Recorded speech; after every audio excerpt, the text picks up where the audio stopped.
సమాజ్వాదీ పార్టీలో ముసలం మరింత ముదిరింది.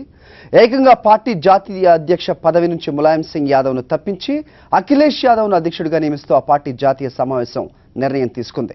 ములాయం సోదరుడు శివపాల్ యాదవ్ను రాష్ట్ర అధ్యక్ష పదవి నుంచి తొలగించడంతో పాటు సీనియర్ నేత అమర్ సింగ్ను పార్టీ నుంచి బహిష్కరించింది. ఇందుకు ధీటుగా స్పందించిన ములాయం తానే ఎస్పీ జాతీయ అధ్యక్షుడంటూ ప్రతిచర్యలకు పూనుకున్నారు. పార్టీ జాతీయ సమావేశాన్ని నిర్వహించిన రామ్ గోపాల్ యాదవ్ను బహిష్కరిస్తున్నట్లుగా ప్రకటించారు.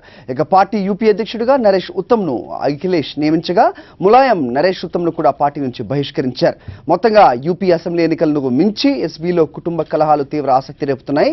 కుటుంబ కలహాలు కాస్త పార్టీపై ఆధిపత్య పోరుగా మారటంతో తండ్రి కొడుకుల మధ్య ఏ రోజు ఏం జరుగుతుందోనన్న ఉత్కంఠ నెలకొంది. ఎన్నికల ముందు కొత్త సంవత్సర వేళ యూపీ రాజకీయాలు కాక పుట్టిస్తున్నాయి. తండ్రి కొడుకులు ములాయం సింగ్ యాదవ్, అఖిలేష్ యాదవ్ల మధ్య ఏర్పడిన వివాదం రోజుకో మలుపు తిరుగుతోంది. బహిష్కరణల పర్వంతో మొదలైన సమాజ్వాదీ సంక్షోభం పార్టీ గుర్తు కోసం పోరాడే వరకు చేరుకుంది. సైకిల్ సింబల్ తమదంటే తమదే అంటూ ఇరు వర్గాలు వాదులాటకు దిగుతున్నాయి.